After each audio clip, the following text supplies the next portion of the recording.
All right, so I just want to do a quick overview for those that are wondering. This is basically, it's a little bit off this red line. That is the axis mundi, though, and that runs 12,235 miles from magnetic north to magnetic south. And ultimately, though, it runs through Machu Picchu, and this is one of the locations that I've been basically plotting specifically to. So for those that are wondering, this is, my work recently has been just to see how this all lays out from a latitude and longitude perspective. I'm not going to go too deep on any one site per se, and from here it's the same concept as what I've proposed is happening at Meadow House at the observatory here. As you can see, the peaks along these ridges all would have intersecting points marking various transects that would reach observatories that would then cross with this observatory in a different direction. So those would be the points of latitude. And these blue lines are basically all forming equilateral triangles from this site. So where I have a couple of different theories as far as it could be geographically around the world, it could be different areas that potentially focus on different forms of observation and study. But there would be a pattern, and I think we could find that in time. But right now, I just want to quickly just demonstrate that if I were to come in on any one of these blue lines, oops, let me get a little bit closer. Let's try this one here. Yeah, there we go. And I come in and I grab the measurements. We're looking, oops, let me just bring that down here. So when we look at the measurements, I haven't titled any of these paths yet, but basically this is one of the many equilateral triangles extending off of Machu Picchu. So 3965 miles. If we go to a different one, let me see if I can zoom in. I'll just grab this one here. Let's see if I can get in here better. Sometimes the three-dimensional piece of it makes it challenging, but if I've got the right one here, yeah, 3965. This one here is measurements 3966. This one here is 3965. So that's basically the idea here, and that runs for not just from South America and out around, surveying from that perspective. And so just quickly following those lines, if you go this direction, it's bringing you to the western point, western cape of Africa. And there's a whole lot of really beautiful content that I've discovered and want to share, and great research that is out there. Nothing conspiratorial. It's just stuff where I think ancient history is so deep and fascinating that it's so lost because this beautiful planet just keeps recovering from all these massive catastrophic and cataclysmic events. And we want to try to grok it. We want to understand it all, and I get it. And I'm just grateful I've had so much research to pull from, and Google Earth, right, to understand how it all relates. But so that was one point. Another point here, we get to we could, oops, let me just click on that. Just you could kind of get different ideas of these different points that all seem to have these really cool sort of symmetry to a point that would basically work out as an equilateral triangle. Read into it if you like. That could mean something about a measurement of Earth's wobble. Others have said this looks like the eye and the eye of a larger serpent coming out of the water, anaconda style, as is found on a lot of the carvings. Other people read into the sea floor for things. I don't necessarily, but I do see that without a question because I see that in the rocks. But then again, this is the red line that runs all the way through Antarctica. The pin marks are actually on the GPS marks of 72.66 degrees west of the current prime meridian at Greenwich. But yeah, so you can start to get the vibe of like here, I believe this is the Rapa Nui right here. And you can see over in here, Galapagos is up in there. The Nazca lines are there. So South America isn't really aligned and mapped intensively at the moment, but what I did do was connect from that site up into Central America. So here we have all of the various pyramid sites. Here we have all of the known, a lot of what is known, and there's so much more that I keep being, people are telling me on this line or this line, and, in some cases I'll extend the line all the way through the landmass. In other cases, we're picking up this line from, like, potentially, where's this one coming from? This might have been like the Everglades, but like it's not mapped on here. There's a few here in the sort of east-south to southeast area that are really in unknown territory for me. I haven't done a lot of research down in the Caribbean, but pretty much everything from the point of Central America, I gathered as much pyramid site info as I could, plotted a few in here. I'm hearing more and more sites as far as different kinds of locations.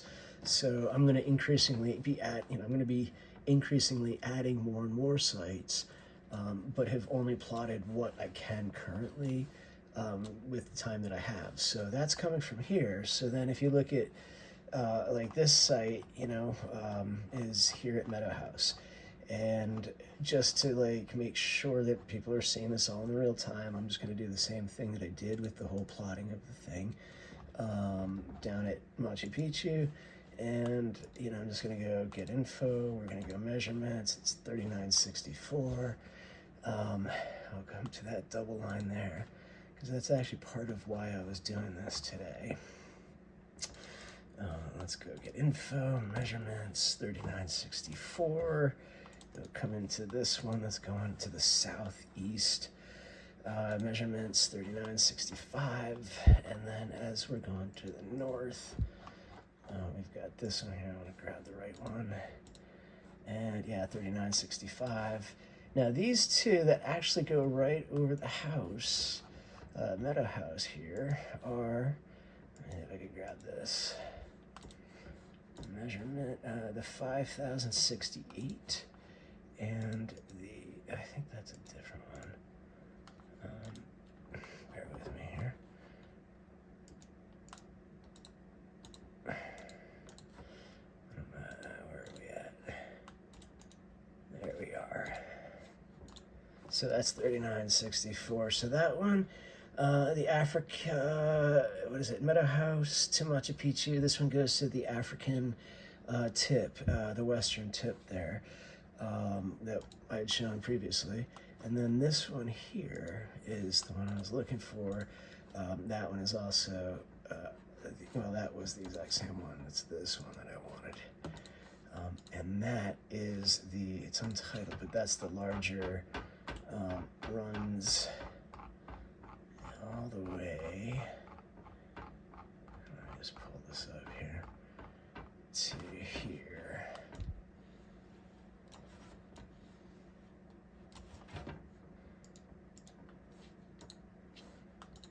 No, that's the perfect triangle to Africa. Where was I going with that? Did I grab the wrong? I grabbed the wrong one, didn't I? I think I grabbed this one. Yeah, that's the long distance run. So that's coming in from under there. This is the one that I was going for. So that one is, yeah, so we have that same measurement. So there's like a slight little gap right here to here, and that was me calculating how could I put perfect triangles of equilateral nature all the way around. So theoretically it would come to here if we were going one direction, and that was, I think, because Earth is not a perfect 360 degrees. So that was what I was working on there, and I guess I just clicked on the wrong line. But then, yeah, just a really quick drop in Gibraltar. None of these are really perfectly aligned, so it was more to understand the sweep of what that set of latitudes, if you will, in the purple would do. Rock of Gibraltar. There's in France there's a bunch of cave paintings. There's also Giza is on here, the Sudanese pyramids, so all kinds of stuff. The Azores are on here. But the bigger picture of this video was, I was like down deep into this space here, excuse me, and like, there's just some really beautiful stuff that, that's that perfect equilateral triangle, and it's, just coming into this place where, it's, you kind of wonder sometimes, how is this whole world related, and if this isn't, fact true, what I'm finding, where is it? There's one, let me see if I can zoom in here a little bit. There's one set of stones here that were like titled Ancient Stones. I don't know if it was on this landmass, but I might be at a different location. There we go. There's some cool stuff happening there. And then that, and then where was here? No. But like, not to like jump in on the like, let's just go random like photo clicking in Google Earth. But there's just some really funky stuff going on here. So I don't doubt that this place was probably like used in some way of understanding this theater of what was going on in this world. So yeah, I mean, just the amount of just the amount of stuff going on in this world just fascinates me. So and there's just so much in this world, right? So, and then, the thought that we spend so much time fighting instead of trying to figure out how it once was used, here at the tip of the western drop of the continental shelf here off of Alaska, same thing coming off of Meadow House. We got basically measurements 3964. Again, we do the get info measurements 3964, and that runs us down to the site that we've talked about. So from Machu Picchu, get info measurements 3966. If we do it from here, it's the same deal, 3964. So basically, before I kind of like zoom in, I'm not going to try to speculate on seafloor and be all like, super 3964, right? So that line right there, that's coming across from Meadow House right here. Literally, it's on the, you can't change the plotting of it, okay?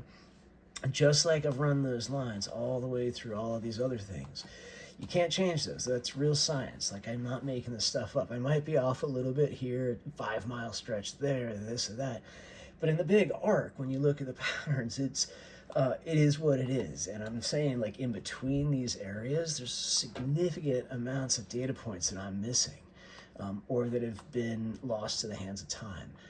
I think that a lot of these mound sites would have also had pyramids that were blown out by the axial precession and the, the glaciers melting. And because, as I've theorized, there's many people that have theorized. The Younger Dryas impact theory has so many plausible things that, I've gone and said that at that time, based on where we would have been with a North Star relative to out here happening stuff, comets, right? Meteors that turn into meteorites that land on Earth. And they don't need to have impacts on soil for those to disrupt the atmosphere and to create all kinds of chaos. So, the idea that the flooding cycles and all of these theories that are considered, alternative and conspiratorial, it's insane, because you do the actual sciences and you start to realize, when you really understand this cycle, that these ancients knew exactly how this all worked, and they baked it into the stones. Then it's like, it's hard to kind of walk away from it and say, it's not my responsibility, I'm going to let somebody else figure this out. Or I feel uncomfortable because, whatever, fill in the blank. Yeah, there's so much privilege that we have to be able to use technology like this that the ancients didn't have.